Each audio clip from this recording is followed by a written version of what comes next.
Ես չեմ հավատում հայ երիտասարդի, հայ մարդու,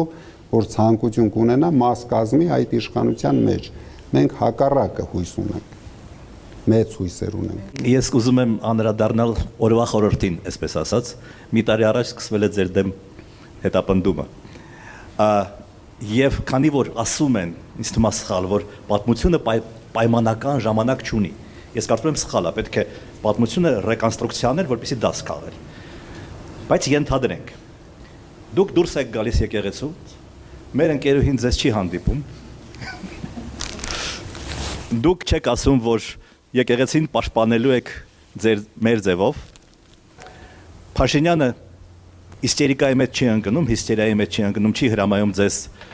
բռնել, եւ դուք վերադառնում եք Մոսկվա։ Այդ պարագայում դուք կստեղծեիք մեր ձևով շարժումը, իսկ այնուհետև ուժեղ Հայաստան կուսակցությունը կմտնեիք քաղաքականության մեջ, թե չէ։ Ես ուզում եմ ազնիվ լինեմ ձեզ հետ, իհարկե ոչ։ Դա ես արեցի, երբ տեսա, որ այս մարդը չի կանգնում։ Ես իրոք անկեղծ եկել էի եւ անպայման կմոտենային ինձ այդ պահին, թե չէին մոտենա, ես անելու է հայտարարություն մեր եկեղեցին պաշտպանելու համար, բայց չէի որոշել այդ ֆորմատը հայտարարության։ Իհարկե ես ցանկություն չունեի մասնակցեի այս քաղաքական process-ներին, բայց քանի որ ես տեսա, որ եթե ես չեմ մասնակցում իմ դեմքով, մեր ընդդիմադիր ուժերը թող չնեղանան, իրենք արդեն կամաց սպառում էին իրենց։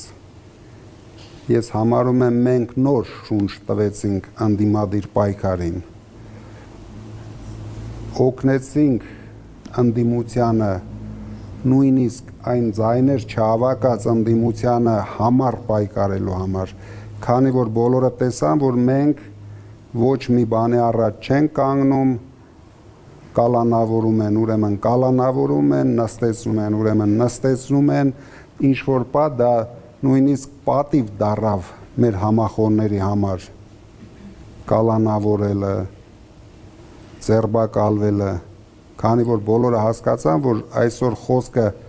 մեր մասին չի, խոսքը իմ մասին չի, դուք հավատացեք, սա լիրիկա չի, ես ոչ թե ինչ որ բառեր եմ ասում հայրենասիրական, մենք մեծ վտանգի առաջ են կանգնած, միգուցե ավելի մեծ, քան մեզ թվում է։ Դրա համար ես գտնում եմ իմ ներկայությունը օգնեց թափ տալ նորից ընդդիմությանը ավելի համառ պայքարելու համար եւ ինձ թվում է մենք ունեինք հաջողության հասնելու շատ մեծ հնարավորություն։ Նու սա կարելի ասել միակ տարբերակն էր, միակ, որ իրենք կարողացան անեն, որպեսզի մենք չհաղթենք։ Ինչ արեցին, ապագան ցույց կտա, որ արեցին, հաստատ արեցին, բայց հիմա կոնկրետ փաստեր դուք էլ գիտեք, չեն կարող ներկայացնել, որ արել եք, 100,000 ընտրողի մասին ամեն օր բոլորը բացահայտում են, բայց հաստատ դա 100,000-ով չի վերջացել, հաստատ դա 100,000-ներ է եղել, դրա համար ապագայում մենք ամեն ինչ փորձենք բացահայտենք մեր ժողովրդի առջև։ Երկրորդ հարցը դուք ասացիք, թե ինչու են մարդիկ անկեղծորեն քվեարկել ԿՊ-ին եւ նշեցիք թոշակառուների կամ 65+ մարդկանց, որոնք պետք է օգտվեն իբր ապահովագրությունից, դա ճիշտ է։ Բայց ես մի պատմություն պատմեմ, խնդրում եմ մեկնաբանել։ Հայաստանի գյուղերից մեկը, ոչ ձերը,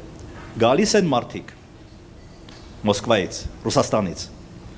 գալիս են մարդիկ, որոնք հաջողություններ են ունեցել բիզնեսում, որոնք ապահոված են, հարուստ են։ Գալիս են մարդիկ այդ գյուղի նախկին բնակիչները, որոնք 90-ականներին գնացել են եւ սկսում են աշխատել հօգուտ ուժեղ Հայաստանի։ Մնացած գյուղացիները, որոնք 30 տարի ստեղ ապրել են, 35 տարի ստեղ ապրել են, Նրանք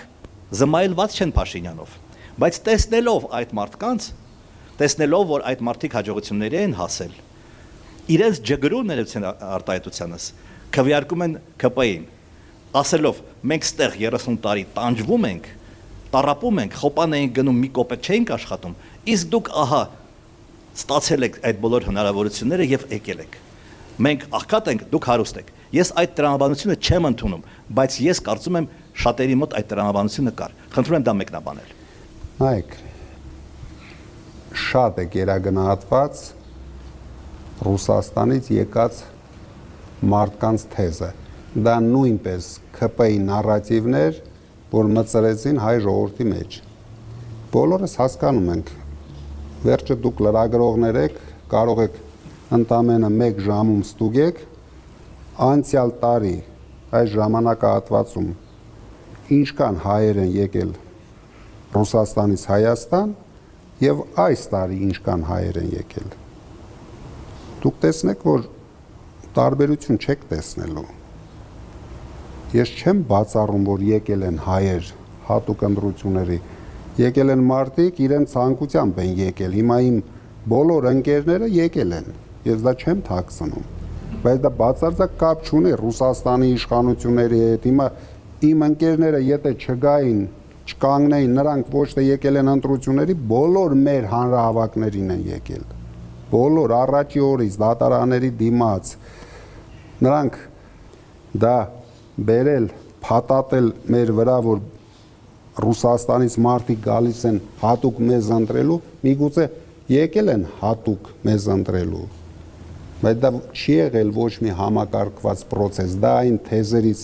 մեկն էր, որ իրենք փաթաթեցին մեր ժողովրդի վրա, իրենք ինչ արեցին, կարելի ասել 3 թեզով հարվածեցին մեզ։ Առաջինը, որ մենք հավաքում ենք զայները Քոչարյանի համար։ Դուք կարող եք ստուգել ամբողջ շրջաներում դա ունենալով ՀՄԵԿ եւ այլ մեդիա ռեսուրսներ, իսկ դուք հիշում եք, երբ որ մենք հայտարարեցինք ուժեղ Հայաստան կուսակցության մասին, մենք չենք ունեցել ոչ մի հատ մեդիա ռեսուրս, ոչ մի հատ։ Այն հայրենասեր լրագրողների հույսին ենք եղել, ովքեր մեզ ինչ-որ ձևով աջակցել են իրենց խոսքով, բայց մենք չենք ունեցել մեր ձեռքի տակ ՀՄԵԿ։ Դրա համար մենք անցանք իրազեկման ակցիաների, բայց դուք հասկանում եք 4 ամսվա ընթացքում մենք չենք կարող լինել բոլոր գյուղերում, բոլոր քաղաքներում, բոլոր քաղաքներում երևի թե հասցրեցինք, բայց բոլոր գյուղերում ֆիզիկապես դա անհնար էր անել։ Դրա համար նույնիսկ այդքան մեծ աղմուկ բարձրացնելուց հետո մեր կուսակցության ճանաչելիությունը հունիսի 7-ի դրությամբ մոտարապես 80% էր։ Այսինքն ինձ որպես Սամվել Կարապետյան ճանաչում էին 95% բնակության, բայց կուսակցությանը ճանաչում էին 80%-ը։ Այսինքն մենք մեր 80%-ով պայքարում էինք ԿՊ-ի 93% ճանաչելիության եւ ամբողջ մեդիա ռեսուրսի դեմ։ Սա մեկ մտցրեցին, Ռուսաստանից բերած հայերին մտցրեցին, քանի որ այդ հայերը մեր բոլոր ցանկություններով, ինչ կանել մենք ցանկանայինք, ինչ կանել նույնիսկ ռուսները ցանկանային, չեր գերազանցի 5-ից 10,000 մարդ։ Ես չեմ հավատում 10,000 մարդուն, միգուցե 5,000 մարդ հնարավոր լիներ մոբիլիզացնել, բայց այդ մարդիկ, եթե նույնիսկ բոլորը մեզ են ձայն տվել, դա հնարավոր չի, բայց նույնիսկ եթե բոլորը մեզ ձայն տվեցին, ու դուք տեսնում եք, որ դա դեր չի խաղում ընտրության ելքի վրա։ Դրա համար կաշառք բաժանելը մտցրեցին։ Դուք խոսքի սկզբում